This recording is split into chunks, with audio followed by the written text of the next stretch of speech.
And I remember looking at it and going, oh shit, what happened?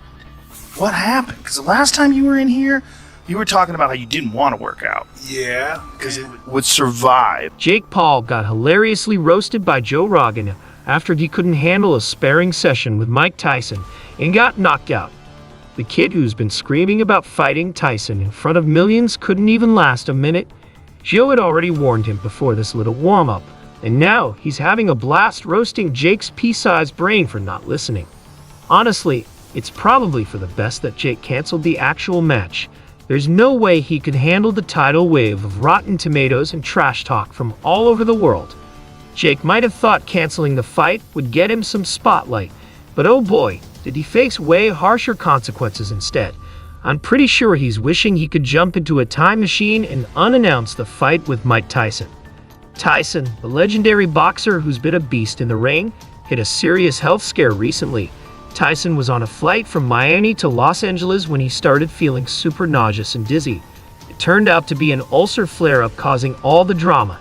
This happened just 2 months before his scheduled fight with Jake Paul, causing immediate panic and forcing a rethink of his training schedule. As soon as he landed, Tyson got checked out by doctors who told him to seriously dial back the training. This ulcer, which is basically a nasty sore on the stomach lining, meant he had to chill out on the physical exertion, leading to the fight being postponed. The match, originally set for July 20th, was put on hold, leaving fans bummed out and eagerly waiting for the new date. The reactions were all over the place. Many people sent their love and support to Tyson, totally getting that health comes first. But of course, there were some critics questioning why Tyson, who's pushing 58, would even consider getting back in the ring against a younger guy like Jake Paul. Despite all this, Tyson stayed strong, telling everyone he'd bounce back fully and be back to training soon. Same fate. I'm gonna knock out Jake Paul. Tyson's commitment to staying at the game despite his health issues shows just how tough he is. He thanked everyone for their support and made it clear this was just a temporary hiccup. He was confident he'd be back to his full training routine in no time and ready for the fight when it was rescheduled. Jake Paul, meanwhile, supported the postponement, saying he wanted to face Tyson at his best with no excuses. Paul's comments showed respect for Tyson's legacy and his own desire to prove himself against a fully fit opponent. However, Jake Paul, the master of media attention and public engagement, found himself in a bit of a pickle with the sudden delay of his big bout with Mike Tyson, initially set for July 20, 2024. This wasn't just another event for Paul. It was the culmination of months of hardcore training and relentless promotion. When the postponement news hit, Jake was both bummed and understanding. Publicly, Jake played a good sport and expressed his willingness to wait for a fully recovered Tyson. Obviously, devastating news. I'm heartbroken, speechless, gutted. We've been working so hard over here, everyone in this camp, and I just feel bad for everyone involved in this event, the whole undercard. This opportunity has been ripped from all of us, but I do value Mike's health first and foremost. Love that guy, I have so much respect for him, and I want Mike to be healthy. And he says he still is going to knock me out, and I bought myself some time. So Mike is still talking shit over there.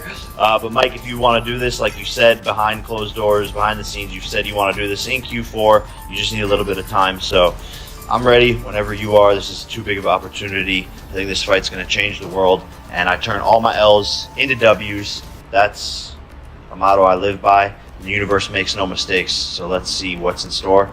But sorry this didn't work out. To everyone, the fans, love you guys. But let's be real. The delay was a significant blow to Jake Paul. This guy lives for the buzz of constant media coverage, and suddenly, his hype train hit a snag. Refusing to be sidelined, Jake got creative to keep his name in the headlines. He suggested a sparring session with Tyson, proving he was flexible and still game for action. He even said, "Mike, if you want to do this behind closed doors like you said, I'm ready if you are. I think this is going to be a huge opportunity." Classic Jake, always finding a way to stay relevant. This move was pure genius, highlighting Jake's knack for strategic maneuvering. By pushing for a sparring session, he kept the buzz alive, ensuring fans and media stayed hooked on his rivalry with Tyson. Paul's relentless drive to keep the spotlight on him showed he knew exactly how fickle public attention could be and the constant pressure to stay in the limelight. On June 26, 2024, a private sparring session between Mike Tyson and Jake Paul turned into an unexpected spectacle. This wasn't just any prep exercise. It was a clash of generations in a secret location with only a handful of trusted trainers and insiders watching. The atmosphere was electric, with everyone eager to see how these two would measure up against each other. As soon as the session kicked off, it was clear that Tyson hadn't lost a step. The man might be pushing 60, but his power and speed were still something to behold. Within seconds, Tyson unleashed a barrage of rapid-fire punches that left Jake Paul looking like a deer in headlights. Sources say Paul was completely blindsided by the sheer intensity of Tyson's onslaught. Tyson's punches were precise, powerful, and devastating, leading to a knockout so swift it left everyone in the room stunned. The knockout happened in under 30 seconds. Legendary trainer Freddie Roach, who was there, described the scene with a mix of awe and amusement. He said Tyson's performance was a total embarrassment for Paul, who hit the canvas before he even knew what hit him. After landing the knockout punch, Tyson just asked to leave the gym as if he had just finished a casual workout. No big deal for Iron Mike. This session highlighted Tyson's enduring prowess and served as a humbling experience for Jake Paul, who quickly realized he was in over his head. Despite the setback, Jake's ability to pivot and keep the public engaged remains his strongest asset, ensuring his name stays in the headlines. You have to remember that. My mother, I have to decimate her as well. This is business. It's just business. Nothing personal. So when you brought your feelings into the ring, did that interfere with your ability to win? Absolutely, yeah. Because once your feelings are in the ring, you think about, wow, I don't want to get hit, I'm this and that, and you're apprehensive. And then there's Joe Rogan, the guy who saw the train wreck coming from miles away. He's not just a podcaster and UFC commentator. He's like the Gandalf of combat sports. Joe's been around the block, holding black belts in Brazilian Jiu-Jitsu and Taekwondo, and his insights are gospel in the fighting community. So, when he started waving red flags about Jake Paul stepping into the ring with Mike Tyson, you'd think Jake would listen. Spoiler, he didn't. Joe's been vocal about his concerns and wasn't exactly whispering sweet nothings.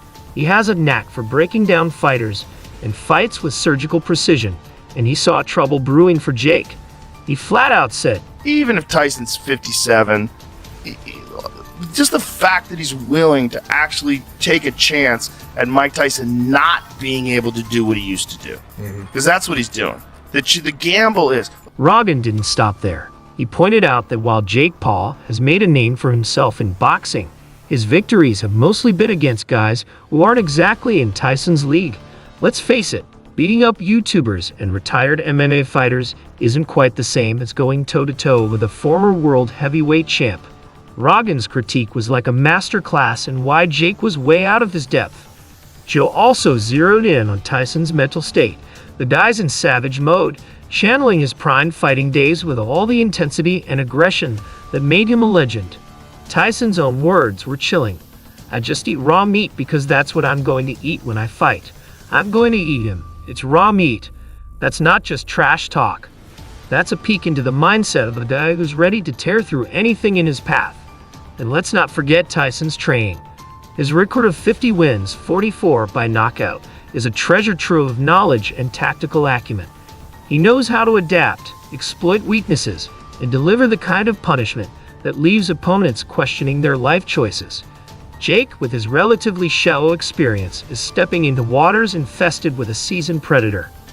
Joe Rogan, the guy who always has the lowdown on the fight scene, once gave a vivid play-by-play of the epic showdown between Mike Tyson and Marvis Frazier. Joe Frazier, Marvis's dad, had been talking all sorts of smack, claiming he could have taken Tyson in his prime, so he sent his son into the ring with Tyson. Rogan recalls it was nothing short of an execution. This infamous fight went down on July 26, 1986. Joe Frazier had built up Marvis like he was a bulldozer ready to flatten Tyson, whom he dismissed as a mere wheelbarrow. But Tyson, being Tyson, turned that narrative on its head in about 30 seconds. Rogan described the scene with brutal clarity. Tyson stepped up and just started blasting Marvis. He cornered him and delivered a series of punches so fast and hard that Marvis was out cold before he even hit the floor. It was like watching an assassination. This wasn't a one-off. Tyson's career is filled with such savage displays. Another prime example is his fight against Trevor Berbick on November 22, 1986. Tyson outlanded Berbick 77-16 in his final punch. A short hook to the temple sent Berbick down 3 times. Then there was the June 27, 1988 fight against Michael Spinks, which ended in just 91 seconds with one of the most memorable knockouts in boxing history. Tyson's legendary prowess in the ring made it clear to Rogan that Jake Paul was biting off more than he could chew. I submit that Mike Tyson, the Mike Tyson that won the title against Trevor Berbick, the Mike Tyson that beat Larry Holmes, I think that Mike Tyson is the best heavyweight of all time. Joe Rogan often highlights that Tyson's ferocity wasn't just physical, it was mental too. Even as Tyson got older, he talked about his training in terms that would make most fighters quake. That's Tyson's mindset, relentless, raw, and utterly terrifying. If I was Jake Paul right now, I would be shitting my pants. Tyson's list of demolished opponents is long.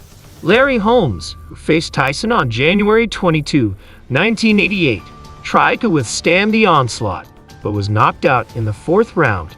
Frank Bruno, in their first fight on February 25, 1989, managed to stun Tyson briefly, but ultimately couldn't handle his power, leading to a 5th round stoppage. These historical beatdowns are why Rogan's warnings to Jake Paul are so intense. Tyson's not just a fighter, he's a force of nature with a legacy of pain and power. Rogan knows that Tyson's training, even now, is no joke. His mentality and power, despite his age, make him a threat that should be taken seriously. Rogan said it best. I never saw anybody who looked like Mike Tyson in his prime. I think you can't maintain the kind of focus that was required to be this guy. Moreover, Joe Rogan, always the straight shooter, wrapped up the whole debate on Tyson with a killer line. And honestly, when Joe Rogan talks, especially about combat sports, people listen. Rogan's respect for Tyson also colors his views on modern fighters like Jake Paul. Rogan straightforwardly discussed the mismatch between Paul's inexperience and Tyson's legendary status. He's vocal about how Tyson's prime focus and ferocity would flatten anyone, especially someone like Paul, who has yet to face a fighter of Tyson's caliber. Rogan's insights aren't just nostalgic ramblings. They're a stark reminder of what true greatness looks like. Tyson's legacy is a high bar that many aspire to, but few, if any, reach. His fights weren't just bouts. They were masterclasses in controlled aggression and unmatched skill. This is why Rogan's words carry so much weight. He's seen the best and knows what it takes to be the best. In a world where fighters come and go, Tyson's name still rings out, thanks in no small part to commentators like Rogan, who keep the flame alive. If you're nodding along with Joe and loving what he's sharing, hit that like button and subscribe to the channel. We're all in this together.